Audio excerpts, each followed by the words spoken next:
Hi, this is Scott with the Android Guys podcast. Today is February 25th, and I'm here with John. Hey, John. Hey, Scott. So it's Mobile World Congress Week. That actually got started last week with Samsung kind of officially getting out ahead of things like they usually do with their Unpacked event, which this year was the Galaxy S10 and no less than 4 models. We also have LG announcing the V50 Think, or affectionately known by the V50. And then ZTE has announced that it's got a 5G phone coming.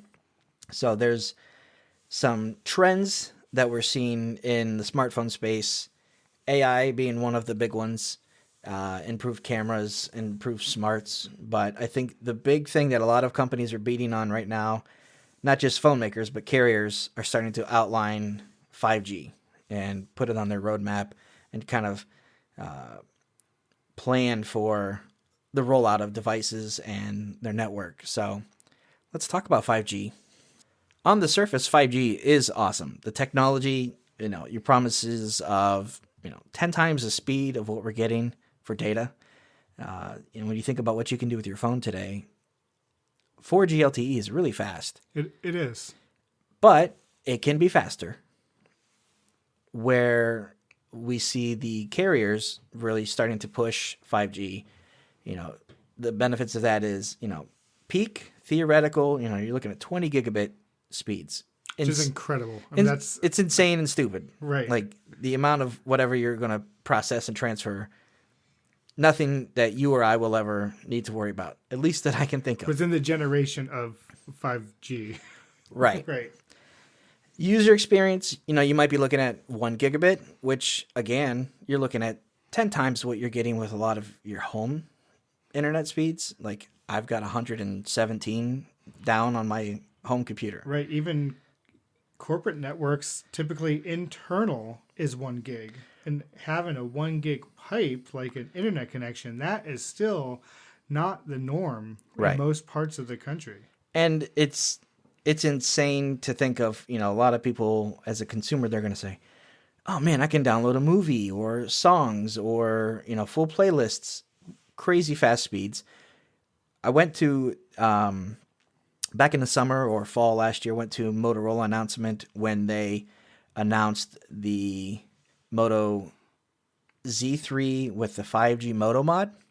Yeah. And it was held at Motorola's headquarters in Chicago, but to me, it kind of felt like, and a lot of people, the feedback afterwards was it was more of a Verizon kind of event than actually a Motorola. Yeah, because the big thing was here's the phone and here's the Moto mod, and they wanted to kind of jump out there and say, hey, we're the first to kind of support or offer 5G network. So we don't have a price for the Moto mod to add to your phone. We don't know prices of our network. We don't know the exact rollouts. We do have a couple of cities, but very premature event. Well, and that's the thing is you want to be first, right? Right. It's a big thing. But with that comes a lot of confusion. You get a lot of like, okay, what does 5G mean? Like, what are the benefits of that? I mean, when we jump from 3G to 4G, there's a lot of language, a lot of PR speak, and a lot of like, oh, I got to have that. It's obviously got to be better.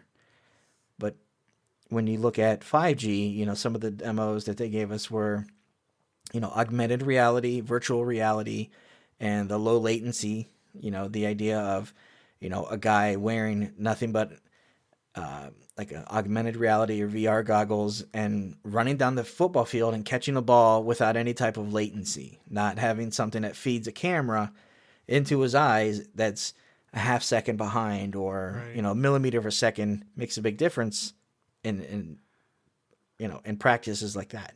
So it makes sense.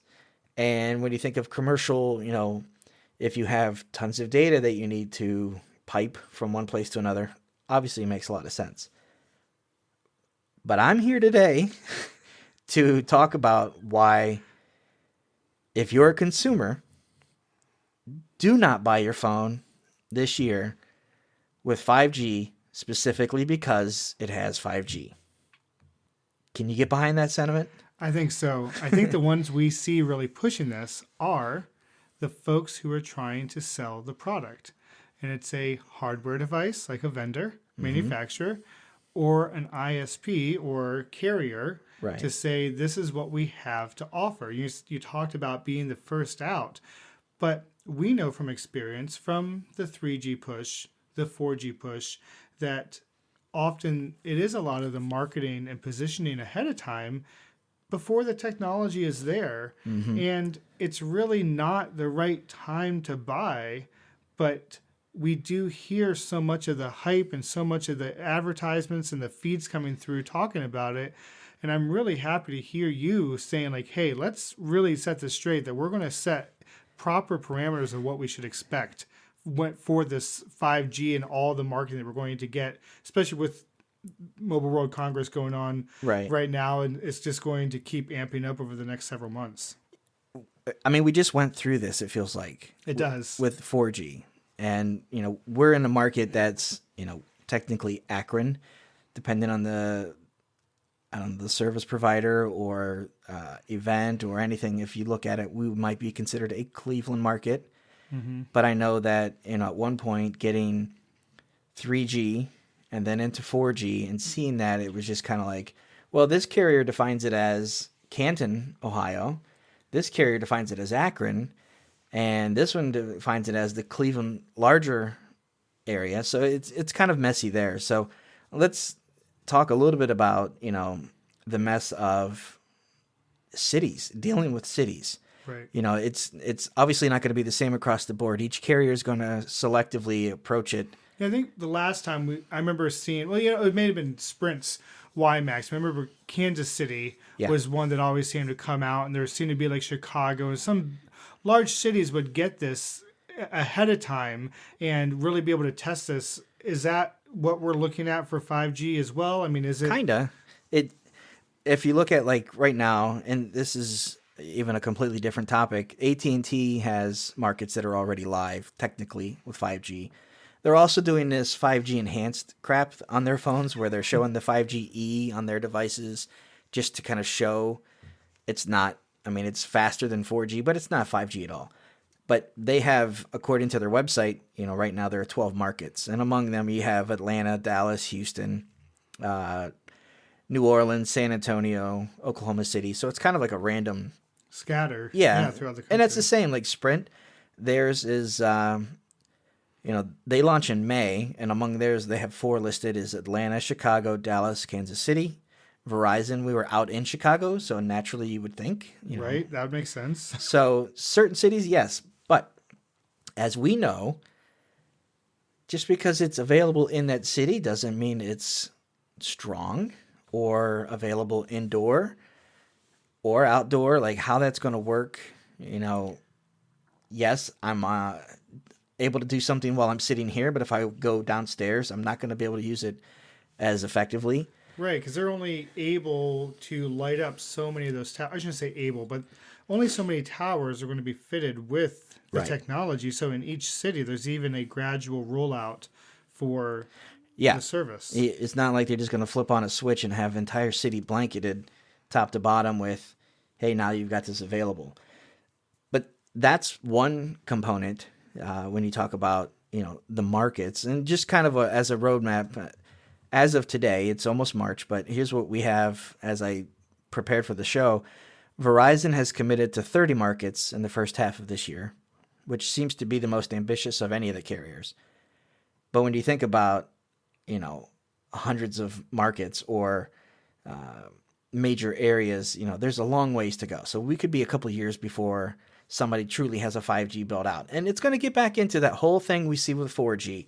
The fastest network, the most dependable network, the most reliable, the highest customer service, the number one rated. Like it's all going to be, find whatever blue ribbon you want to pin on yourself and put it out there. And if you have a billboard in your town that says Chicago's fastest 4G or Chicago's most reliable, like we're gonna be facing that for the next couple of years. Yeah, and they're going to be on, I don't want to jump into this, but like on the different frequencies. Mm-hmm. I mean, is this all new spectrum, or is this do you know if this is reused spectrum? See, that's the whole thing. Is like I feel like it's completely up in the air right now. Yeah. And you've got And I don't want to get into the weeds too much because I can't even speak effectively to that. And I think that goes to my point though of promises and understanding and buying into things where an average consumer, if they come to me and say, hey, Scott, I saw that new LG phone, it's 5G. Great. You live in Akron. You may not see 5G for another year. Please don't buy your phone for 5G. Right. Not yet.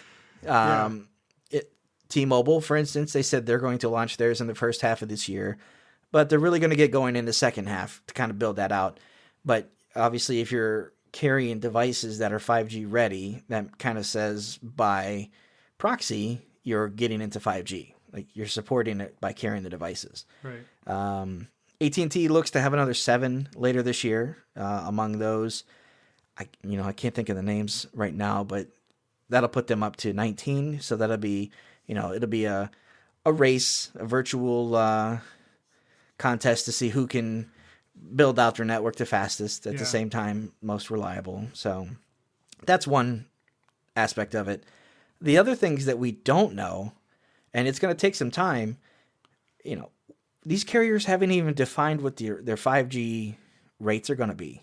Like, are they just going to give us the same prices that we're getting for 4G and just kind of say, hey, now it's faster? Now it's up to 10 times faster at no additional cost? You're welcome? Right? No. We know that they're not going to do Right.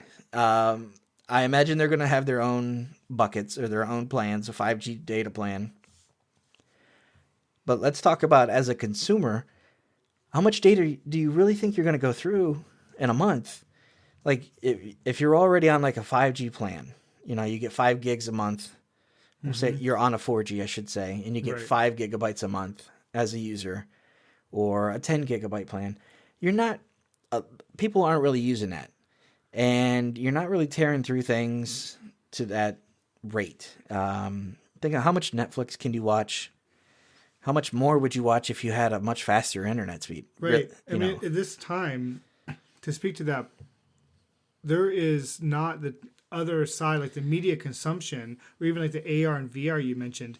That technology isn't even here yet to make use of that technology. Yeah, it's not driving it. So we really see that it will take time to utilize this speed and technology to even make it worthwhile. Right. All about probably the time that it comes to be a nationwide, which I think, and I mean, I could be totally wrong, it's going to take another year, 18 months to really get this to where we see this all across the country. And at that 18 to 24 month mark, aren't we going to be upgrading our devices again anyway? That's exactly right. Most people, like if they flip their phones or go through them, once a year or every year and a half, they're getting, they want to stay on the forefront of technology. Those users can afford to skip that generation. Like, you got the latest hardware, but you don't have a network that's going to support it. Unless you live in one of these select cities.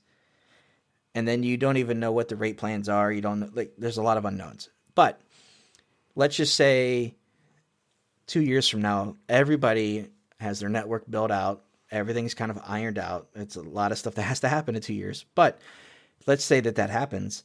At that point, that's when you start to look at it and go, okay, I want this phone. Oh, this one doesn't have 5G. Like, there'll be less of that. Like, everything at that point will be 5G supported. Right. From now on, if you have a mid-range phone or above, it better have 5G. At a certain point, that's not going to be a selling feature anymore. It's just going to be a standard option, standard feature. So you can't hide behind that, or you can't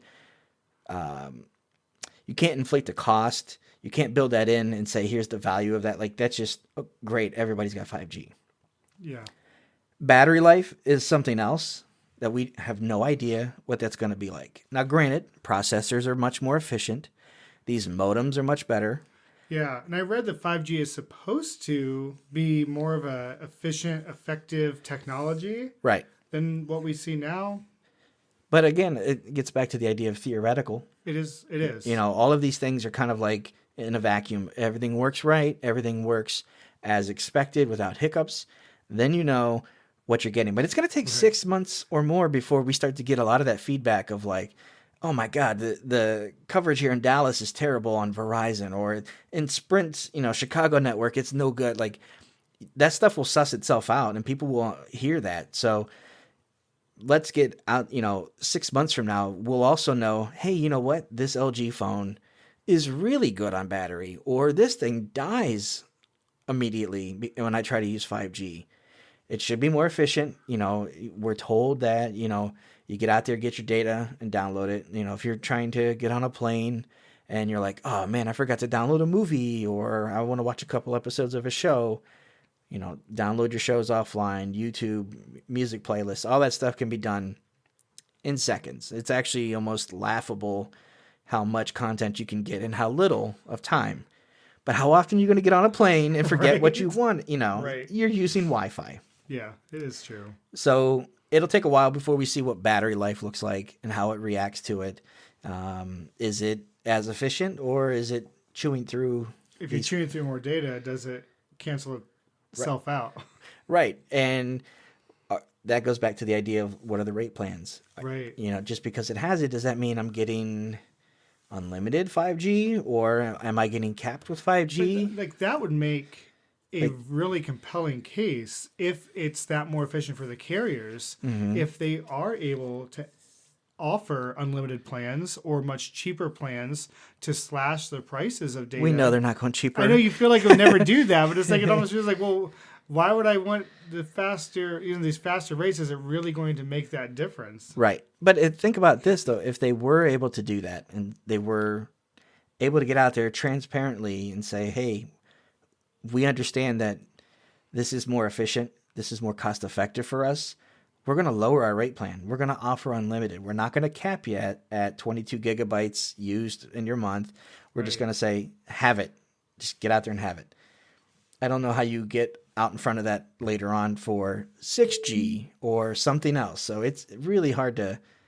It is. It's muddy. I mean, there's always the conversations from the carriers to say, well, we have to price this in a way because we have network congestion on our towers. Right. But each of these technologies continue to become more effective and more efficient in offloading the actual voice channel. From what I understand, I'm not network engineer like that, but to be able to offload the voice channel to data only, like that 4G LTE, is supposed to also be more effective in the towers where you can handle more traffic. And if this is a further evolution of that, I mean, it would make you think if all the voice and data is going over this, you should be able to have more concurrent users at the same time without sacrificing quality. Right. That can be, I mean, that really would be a game changer if the carriers can also offer the same sort of options, or maybe it does come through an MVNO. Yeah. It says, you know what, we can do this, and it's no problem for us, so we can offer a better package. Right. So it's, and looking at some of the other notes that I had here, we talked about the coverage and how indoor doesn't necessarily work the same as outdoor. And then also there's some uncertainty as to what's residential versus like mobile. Like, yes, we offer 5G in these markets, but it's a residential service. So it's actually like installing in your house. So it's like, oh, okay, yeah, I can watch television, I can stream, and I can play video games and have zero lag. Like, that's amazing stuff. None of what we're saying here, at least for me, is to kind of take a crap on 5G. Right. What I'm saying today is don't buy your phone with that promise. Don't buy your phone because of 5G. If you're listening to this and you're thinking, oh man, this sounds really great and it's 5G ready, you're probably not going to realize that. You're probably not going to see that. And it won't be business as usual one way or the other if and when you go in to take advantage of it. It's not going to just be a simple, we're going to switch you over to this. Like, you may see problems with connectivity that you don't have today because the network isn't there. Or you may see it fall back to the speeds and say, well, yeah, I have 5G, but it's only good in this one part of town, Right. The kind of maps online show that even in the cities that are lit up are really small portions of that city. Right. So, again, that's going to take a long time. And to your point, it could be another generation of phone user by then. Another thing, in looking at just the phones that have been announced already, these are flagship phones. So these are going to be the phones that, hey, This is our tentpole release for 2019. This is our big device. Naturally, you want 5G in there. So it's going to be included in that. But when it comes with flagship phones, you get flagship pricing. Right. So you're not getting a mid-range phone. So you're going to pay a little bit more for that. If you're willing to do that, that's cool. If that phone speaks to you and what it offers in terms of features, by all means, get that phone. Do we have pricing on any of these phones? I mean, you mentioned you didn't seem No. to hear that on the Samsung S10 or the Moto Mod. Are these all we're still waiting to hear? Yeah. Yep. LG hasn't given the price for their V50. None of the carriers have even hinted at what their rate plans are going to be. And I'm sure, like ZTE didn't announce their phone. So it's going to happen here soon. I don't know if it's going to be... I feel like it's going to be, here's our announcement, and people are going to groan like, oh, really? Like, that's what you want to charge for this network or for this? So I'm hoping that consumers are a little bit more educated, having just gone through 4G with smartphones. That was kind of like they were building out at the same time that Android and iPhone were really starting to get going. Yeah. Think about the first T-Mobile phone with Android. That was still a 3G phone. So it wasn't even, we've lived through that whole 4G era. And it's going to be a long time before that 4G era goes away and those speeds, because things are just now, they're dialing back. When you get throttled from a 4G, you're getting throttled back to 2G data speeds, basically. Yeah. So as they build out new networks, the fallbacks, that may vary from carrier to carrier or network to network. The speeds. So there's a lot of, I hate it, but it's fear, uncertainty, and doubt. There's mostly for me, it's uncertainty. Yeah. I don't really have any fear behind any of it, but I doubt a lot. We don't have enough information yet. Yeah, I doubt that it's going to be as good as it sounds, at least in this first generation.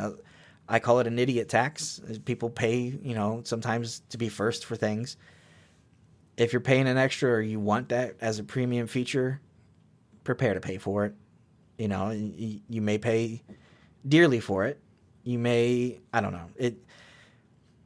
Again, I'm not trying to say 5G is not worth getting excited over. I can't think of any real use case that I've been out in the wild and thought, oh man, if my internet speed was just a little bit faster, or if I had something that was 10 times quicker, I would do this. Like, my video streams look just fine. I'm curious to see what the content is and the real world cases for this. And maybe we don't even realize it yet until we have the ability to transmit that data. And then we realize, hey, right. Look what we can do with this. I feel that within that time, in another year or two, we will have better video. We will have other content that's going to feel great at that speed. And yeah, now it's just not the time. I mean, we're just not at the point where the value isn't there to even look at it. Well, if you shoot a 4K video on your phone and you want to back it up to Google Photos, you're waiting for Wi-Fi. But it would be great if you could just start to back that up outside of your house or outside of a Wi-Fi connection. So that would be great. But I don't want to just shoot a half-hour video and completely blow through my allotted data plan just because I could upload it within that 2-3 minutes. Right. Like, now I don't have the, so we'll see. I don't really have anything else that I wanted to add here, so I'm just kind of, today is more of a PSA. I like that. Well, I know I'm going to have people ask me, should I get that phone? Should I get the 5G phone? Should I buy this phone because it has... You're going to pay, for now, for more of an expensive phone, possibly a more expensive data plan, and only available in select markets. So that's another thing that you might, as a carrier, they might run into as a consumer calling, hey, I want to switch to 5G. Hey, I see that 5G is available now. Like, well, not in your city. Just because you saw it on a commercial doesn't mean that it's available where you live. So there's a whole education process, and I'm hoping, like I said earlier, that having just gone through this, people understand a little bit more of what it takes to build that out, what it takes to support it, and what it takes to have a device and all that. So I think I'm going to end it there. John, do you have anything else you wanted to talk about as it relates to 5G? I don't think so. I think this sums it up pretty well. All right, guys, don't buy your 5G phones yet. Just wait. Thanks for listening to the Android Guys podcast. If this is your first time, please shoot us an email, give us some feedback, podcast@AndroidGuys.com. You can find other episodes anywhere you normally listen to your shows, Google Play, iTunes, Stitcher, Google Podcasts. Look for us there. We would love it if you subscribe to us. If you have any other feedback or topics that you want us to talk about, feel free to reach out to us. We'd be happy to hear from you. For John, this is Scott. We'll see you.